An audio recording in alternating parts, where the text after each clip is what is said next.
Hello viewers, स्वागत है आपका हमारे YouTube चैनल में।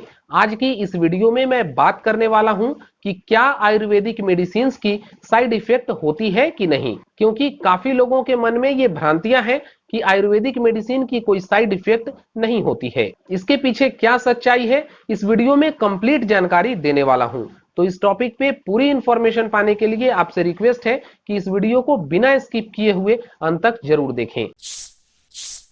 दोस्तों, काफी लोगों के मन में ऐसी भ्रांतियां हैं कि आयुर्वेदिक मेडिसिन का कोई साइड इफेक्ट नहीं होता है और एज अ रिजल्ट काफी लोग कई सारे आयुर्वेदिक मेडिसिन बिना किसी डॉक्टर के सलाह के ओवर द काउंटर परचेज कर लेते हैं और लॉन्ग टर्म तक इसका सेवन करते रहते हैं, क्योंकि उनके दिमाग में ऐसा होता है कि इसका कोई साइड इफेक्ट नहीं है। शहरों में या गांव में काफी सारे ऐसे प्रैक्टिशनर्स हैं जो आयुर्वेद के नाम पे झोला छाप, जिसको आप कहें सड़क के किनारे भी वो कैनोपी लगाकर आयुर्वेदिक मेडिसिन बेचने का दावा करते हैं और वो भी यही बताकर बेचते हैं कि इसका कोई साइड इफेक्ट नहीं है, क्योंकि ये पूरी तरीके से आयुर्वेदिक है। खासकर सेक्सुअल मेडिसिन के नाम पे मोटी रकम आपसे वसूलते हैं और वो भी यही बताकर बेचते हैं कि ये आयुर्वेदिक मेडिसिन है, इसलिए इसका कोई साइड इफेक्ट नहीं है।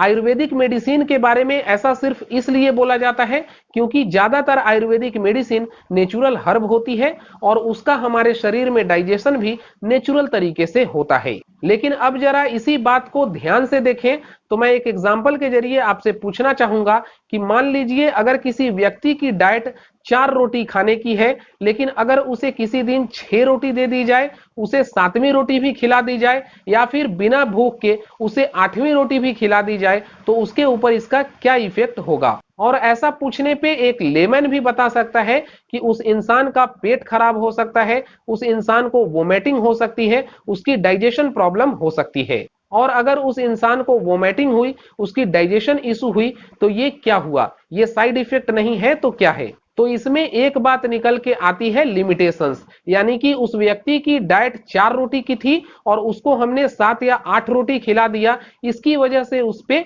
साइड इफेक्ट देखने को मिले। और ऐसा ही कुछ आयुर्वेदिक मेडिसिन के साथ भी होता है, क्योंकि ज्यादातर लोगों को मेडिसिन की लिमिटेशन पता नहीं होती है। वो बिना किसी आयुर्वेदिक डॉक्टर के सलाह पे आयुर्वेदिक मेडिसिन का सेवन लंबे समय तक करते रहते हैं, जिससे उनका शरीर उस हर्ब के प्रति एडिक्टेड हो सकता है। अगर अब किसी आयुर्वेदिक हर्ब की बात की जाए तो आयुर्वेद में एक हर्ब जो बहुत ही जाना माना है वो है अश्वगंधा। तो मान लीजिए कि अगर कोई भी पेशेंट हमारे पास आता है और मैं हर पेशेंट को अश्वगंधा प्रिस्क्राइब कर दूं, तो क्या हर पेशेंट पे अश्वगंधा का कोई साइड इफेक्ट नहीं होगा? ऐसा सोचना बिल्कुल गलत है, क्योंकि अश्वगंधा की पत्तियां कोल्ड, कफ, फीवर में सहायक होती है और उसकी रूट्स के अलग बहुत सारे फायदे होते हैं। वो एंटी डायबिटिक होती है, एंटी डिप्रेशन होती है, एंटी कैंसर होता है, सेक्सुअल कमजोरी को दुरुस्त करने में अश्वगंधा मददगार होती है। लेकिन मान लिया जाए कि अगर कोई व्यक्ति का डायबिटिक लेवल यानी कि शुगर लेवल नॉर्मल से कम है या फिर कोई व्यक्ति का बीपी भी लो है,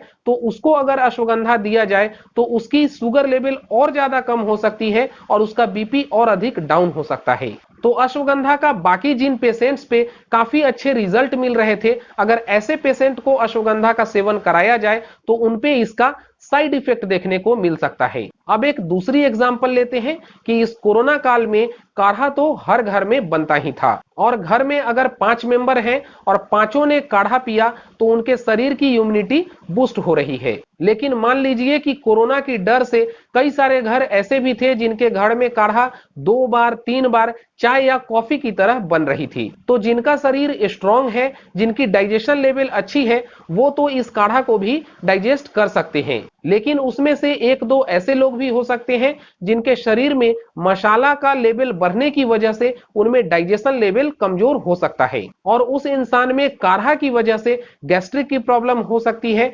कॉन्स्टिपेशन की प्रॉब्लम हो सकती है। तो आप हमारे कहने का मतलब समझ रहे होंगे कि कोई भी आयुर्वेदिक मेडिसिन, चाहे फिर वो नेचुरल हर्ब ही क्यों ना हो, उसको लेने का एक लिमिटेशन होता है और किस व्यक्ति को वो मेडिसिन देना है या नहीं देना है, ये सिर्फ आयुर्वेदिक डॉक्टर ही तय करते हैं। क्योंकि आयुर्वेद में बीमारियां 3 तरह की दोष में कैटेगराइज है, जिसमें होता है वात दोष, कफ दोष और पित्त दोष। और एक आयुर्वेदिक डॉक्टर अपनी डायग्नोसिस के दौरान ये तय करता है कि इंसान में किस प्रवृत्ति की दोष मौजूद है। एक डॉक्टर डायग्नोसिस के दौरान देखता है कि वो वात शामक है, पित्त शामक है या फिर कफ शामक है। तो अगर इस टॉपिक को कंक्लूड की जाए तो मैं आपसे कहना चाहूंगा कि प्रकृति में कोई भी ऐसी चीज नहीं है जिसका सिर्फ इफेक्ट हो और उसका साइड इफेक्ट ना हो। तो अनावश्यक सिर्फ आयुर्वेदिक मेडिसिन के नाम पे कोई भी हर्ब या फिर मेडिसिन का सेवन करना बंद कर दें। तो उम्मीद करता हूं कि आज की इस वीडियो से आप कंक्लूड कर पाए होंगे कि आयुर्वेदिक मेडिसिन का भी साइड इफेक्ट होता है। लेकिन अगर इस टॉपिक पे अब भी आपके मन में कोई डाउट्स है, कोई क्यूरी है, तो आप हमें वीडियो के नीचे कमेंट करके या फिर इंस्टाग्राम पे मैसेज करके लिख सकते हैं। आगे एक और नई हेल्थ टॉपिक के साथ आऊंगा, तब तक अपना बहुत ख्याल रखें, स्वस्थ रहें।